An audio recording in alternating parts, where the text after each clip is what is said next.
Salut à tous les amis, j'espère que vous allez bien. Aujourd'hui on se retrouve dans la vidéo FAQ des 70 000 abonnés. Je sais, on est maintenant 80 000. Déjà, merci beaucoup à vous. Et oui, j'ai du retard. Mais elle est enfin là la vidéo. Merci à tous d'avoir posté vos questions sur YouTube, sur la page communauté, sur Insta, dans le petit encart et tout. Là je vais répondre au maximum de questions. J'ai regroupé certaines questions qui traitaient un peu du même sujet. Et j'espère que j'arriverai à répondre aux questions que vous posez sur moi, sur la chaîne, sur ce que je fais sur YouTube, etc. Donc les amis, si la vidéo vous plaît, n'hésitez pas à liker la vidéo, n'hésitez pas également à vous abonner à la chaîne. Et on est parti pour cette fameuse vidéo FAQ. Alors, on me demande souvent pourquoi j'ai choisi le pseudo Aken. Alors quand j'ai commencé YouTube, au début j'ai fait du gaming, je comptais pas faire que du gaming, mais ce que je voulais faire c'était faire découvrir des choses. Je voulais pas utiliser mon vrai prénom, mon nom de famille ou quoi. Du coup j'ai réfléchi à quel pseudo je pourrais prendre, et donc j'ai regardé comment le mot découvrir en plusieurs langues se prononçait. Et en japonais il me semble que ça se prononçait, enfin c'était Aken. Et je voulais quelque chose aussi qui sonne comme un prénom, comme un nom. Et je trouvais que ça sonnait plutôt bien, alors boum, banco pour Aken. On me demande aussi, ça c'est la fameuse question, pourquoi j'ai commencé YouTube. Alors j'allais pas très bien, j'étais en arrêt maladie par rapport au travail que je faisais, et j'étais un peu amorphe, je faisais pas grand chose de mes journées, je me suis dit à un moment donné, vas-y il faut que tu fasses quelque chose.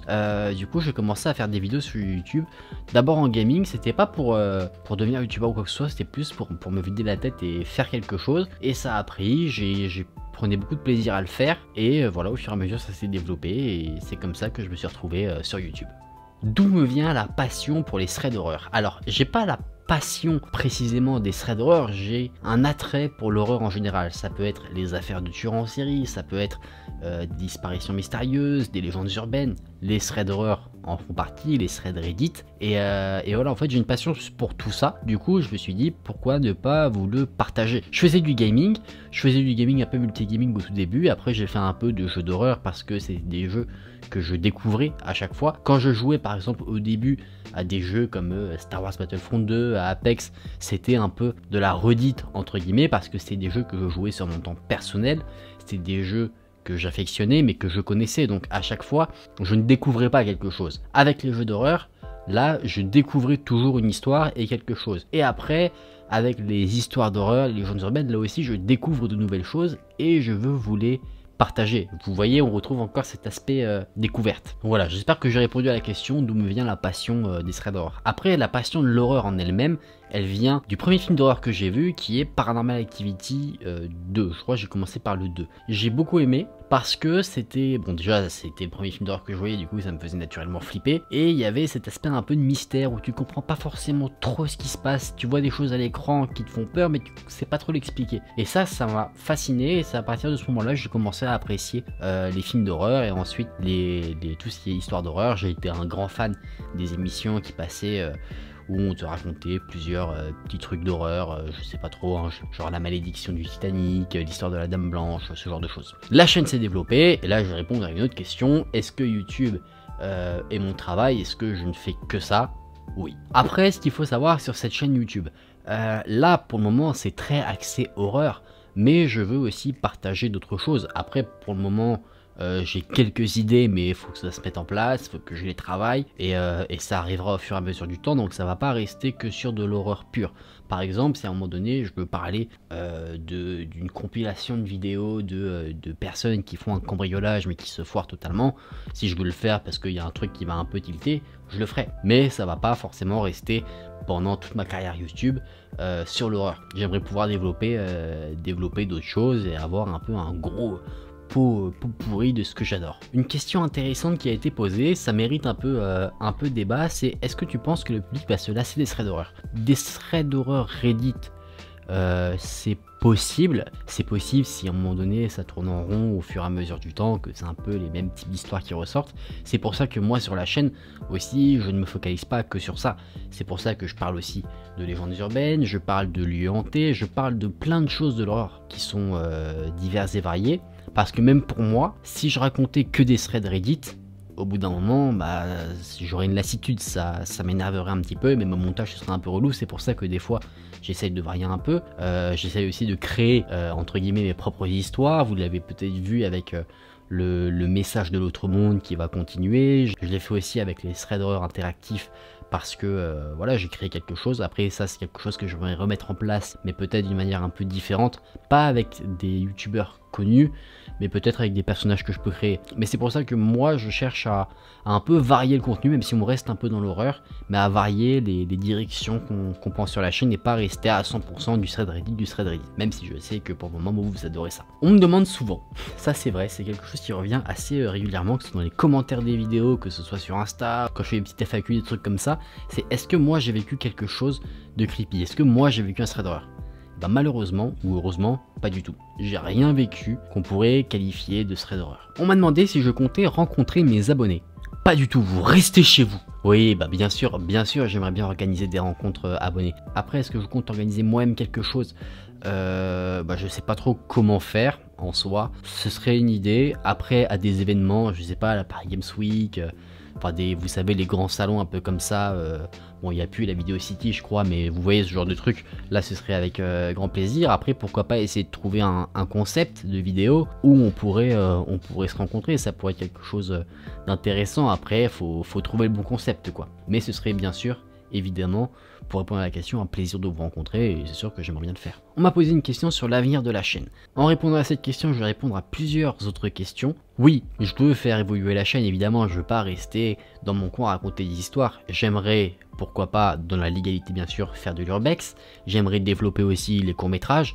J'en ai fait un petit pour rigoler il n'y a pas trop longtemps de ça, et j'aimerais justement sur ce concept là le faire évoluer. Vous voyez, on est parti de quelque chose de très amateur, où j'ai fait vraiment le truc tout seul, je joue tous les personnages, ça se passe dans mon appartement, c'est vraiment quelque chose de très intimiste, et faire développer par exemple ce truc là, pourquoi pas faire évoluer la chose en faisant un featuring avec d'autres youtubeurs pour avoir un court métrage un peu plus développé avec plus de personnages, avec une meilleure histoire. Après ça j'en parlerai dans une vidéo qui sera dédiée, mais voilà, j'aimerais bien faire évoluer l'aspect court métrage. J'aimerais bien aussi, même si là pour le moment c'est compliqué avec mon planning de vidéos, développer les streams, pas forcément proposer que du gaming le vendredi soir, mais pourquoi pas faire différents lives en semaine, et puis le vendredi soir ou samedi soir faire quelque chose plus autour des histoires d'horreur, à voir comment ça pourrait s'agencer. J'aimerais bien faire des vidéos qui ne sont pas du tout en lien avec de l'horreur, vraiment, comme je l'ai dit un peu plus tôt dans la vidéo,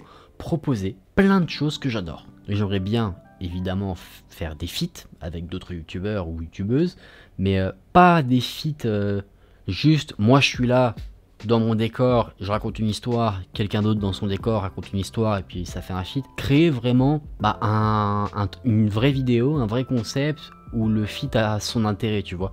Je veux pas juste faire un feat pour faire un feat, je veux vraiment que le featuring apporte quelque chose à la vidéo. Donc oui, j'ai plein d'idées en développement, des thèmes de vidéos, des concepts de vidéos. Après j'ai un petit problème personnel, on va dire, dans mon caractère, c'est que parfois j'ai du mal à me lancer, tu vois, genre j'ai une idée de vidéo, typiquement le message de l'autre monde et le petit court métrage amateur que j'ai fait, c'était des trucs qui étaient dans ma tête depuis longtemps, et j'osais pas franchir le cap de le faire et de me lancer. Il y a plein d'idées de vidéos que j'ai en tête, que je pourrais en soi faire, mais j'ose pas me lancer dans le truc. Je sais pas si c'est par peur, parce que c'est un peu des trucs nouveaux, du coup j'ai peur de pas y arriver, que le rendu corresponde pas à ce que j'ai en tête, je sais pas. Mais j'ai des idées, je vais les mettre en place au fur et à mesure du temps, faites-moi confiance pour ça. On m'a demandé depuis quand et pourquoi je vais être youtubeur. Alors ça c'est assez particulier comme question, j'ai jamais voulu être youtubeur.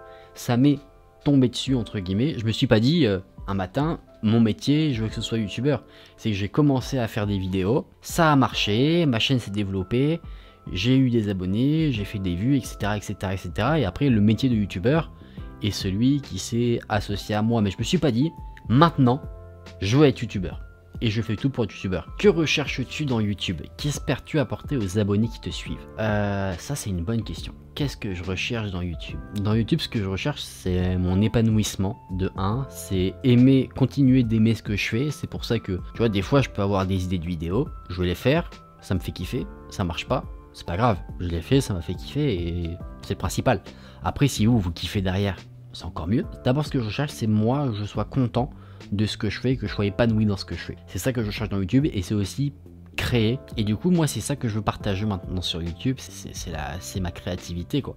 C'est ça que j'adore. C'est ça que j'aime, c'est quand je fais des vidéos threads, c'est pas forcément juste pour raconter des histoires, mais essayer de créer quelque chose aussi avec le montage. Et vous, qu'est-ce que j'espère vous apporter? De la bonne humeur. Si vous avez passé une mauvaise journée, bah vous l'améliorez autant que je le peux. Vous divertir aussi, que ce soit en vous donnant des frissons, vous en rigolez, pleurez, mais vous divertir. C'est voilà, qu'il y ait une relation entre guillemets gagnant-gagnant, que moi je m'épanouisse et que vous kiffiez voir ce que j'ai à vous proposer. Est-ce que tu as peur des histoires que tu racontes? Ça c'est une question aussi qui ressort pas mal dans les commentaires de mes vidéos. Alors non, j'ai pas peur des histoires que je raconte, parce que j'ai un certain détachement quand je raconte l'histoire, parce que j'essaie de faire attention à ma voix, à prendre une bonne intonation quand il y a des moments importants. Par exemple, si quelqu'un, je sais pas, si dans l'histoire il y a quelqu'un qui tue quelqu'un d'autre, je vais pas dire et là il a tué quelqu'un, je vais dire et là il a tué quelqu'un. Tu vois, j'essaie de faire attention un peu à comment j'utilise ma voix, donc j'ai un certain détachement. Et puis les histoires, je les lis aussi avant de vous les raconter, tu vois, j'essaie de voir un peu comment je pourrais tourner la chose, donc j'ai pas cet aspect de découverte d'histoire comme vous pouvez l'avoir en regardant la vidéo. Par contre, quand je prends les choses plus personnellement, c'est-à-dire que je suis dans mon lit tranquille, je regarde la télé, puis qu'il va y avoir une émission sur du paranormal et qu'on va te parler d'un truc d'horreur, un fantôme qui hante tel ou tel endroit, là ça peut me faire peur, parce que je suis pas dans cette position de je vais raconter cette histoire. Je la prends pas comme quelque chose que je dois retravailler ou quoi, je la prends sûrement comme vous quand vous regardez la vidéo en tant que spectateur, et du coup donc là ça me saute plus sur la tronche. Écris-tu toi-même les histoires? Alors ça dépend, il y a des histoires que j'ai écrites, d'ailleurs je vous ai pas dit que je les avais écrites, c'était pour voir si ça passait vraiment bien, si j'arrivais à donner la même sensation que si c'était une histoire prise par exemple sur Reddit.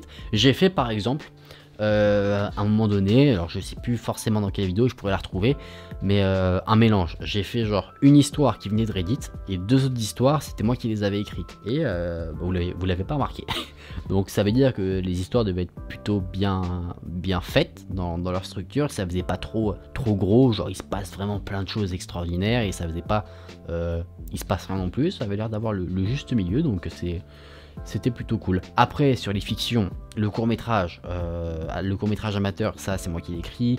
Le message de l'autre monde, c'est moi qui l'ai écrit. Les threads d'horreur, le thread d'horreur interactif avec les youtubeurs, c'est moi qui l'ai écrit. Donc oui, il y a des histoires que j'écris, d'autres que j'écris pas, ça dépend. Prépares-tu quelque chose pour les 100 000 abonnés? Ah, c'est possible. C'est possible que j'ai un truc en tête que je préparerai pas avant d'avoir les 100 000 abonnés au cas où. Mais oui, j'ai quelque chose en tête d'assez gros. Avec quoi tournes-tu tes vidéos? Ah, c'est vrai qu'on m'a demandé des fois de faire une vidéo setup, mais à chaque fois, ça on me le demande plutôt en live de faire des vidéos setup, mais je dis à chaque fois non parce que j'ai un setup pas fou. Avec quoi je tourne mes vidéos? J'ai un écran vert que j'ai eu il n'y a pas si longtemps que ça, mais avant du coup j'utilisais... Enfin j'avais mon bureau dans une position différente et du coup j'utilisais une lumière que je projetais, une lumière rouge. Je filme avec mon téléphone portable. Et j'ai un micro, le micro Rode que j'ai maintenant depuis un petit moment. Au début j'ai commencé, j'avais un micro cravate que j'ai payé 13 € sur Amazon. Donc j'ai commencé avec micro cravate. Non, j'ai pas commencé avec ça.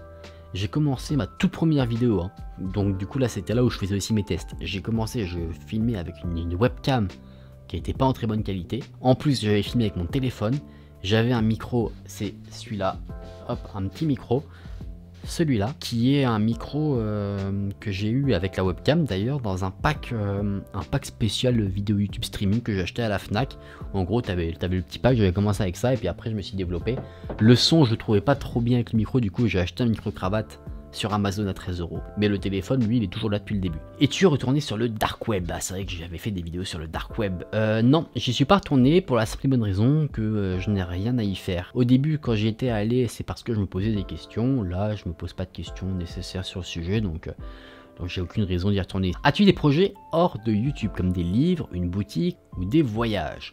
Des voyages, oui, j'ai des idées de voyage, des petits rêves que j'ai jamais fait, les États-Unis, le Japon, ce genre de pays que j'ai jamais fait, que j'aimerais bien visiter. Un livre, j'y ai pensé à un moment donné, un livre où je pourrais peut-être des histoires que je crée moi-même, mais non, c'est pas prévu. Après une boutique, je sais pas trop ce que je pourrais vendre en faisant une boutique en vrai. Des t-shirts avec ma tête, je sais pas, j'ai pas de logo que je pourrais afficher. Je pourrais faire une boutique avec des pulls avec des phrases, je sais pas, genre le Siren's Head ne m'a pas chopé, j'en sais rien. Non, en vrai j'ai pas de projet comme ça. Après des projets hors YouTube, oui j'en ai, plus sur la vie perso que des projets comme ça qui restent un peu dans le domaine professionnel.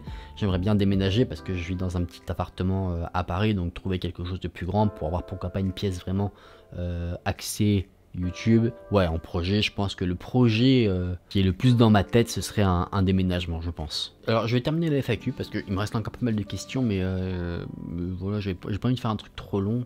En tout cas les amis, je voulais vous remercier vraiment du fond du cœur de me suivre dans cette aventure YouTube. On est déjà 80 000. Quand j'avais prévu de faire la FAQ, c'était pour les 70 000 et on a pris 10 000 abonnés de plus. Vraiment merci du fond du cœur. Merci d'être toujours au rendez-vous pour les vidéos. Merci d'être là pour les lives, de commenter les vidéos, de les liker, de les partager, d'apprécier ce que je fais. Vraiment ça me touche énormément. Moi j'ai beaucoup de choses en tête encore à vous proposer. Ça prendra le temps que ça prendra à arriver sur la chaîne, mais moi j'ai encore plein d'idées. J'espère qu'elles vous plairont, que ce soit des vidéos horreur ou pas horreur. Et puis j'espère que cette aventure YouTube continuera pour nous aussi longtemps que possible. J'espère qu'en tout cas j'ai bien répondu aux questions que vous posez, que j'ai été clair dans les réponses que j'ai fournies. Si vous avez kiffé, vous kiffez le contenu, n'hésitez pas à liker la vidéo, n'hésitez pas également à vous abonner à la chaîne. On se retrouve très vite du coup pour une vidéo plus classique sur la chaîne, une vidéo horreur. Prenez soin de vous, c'était Aiken, on se dit à très vite. Salut!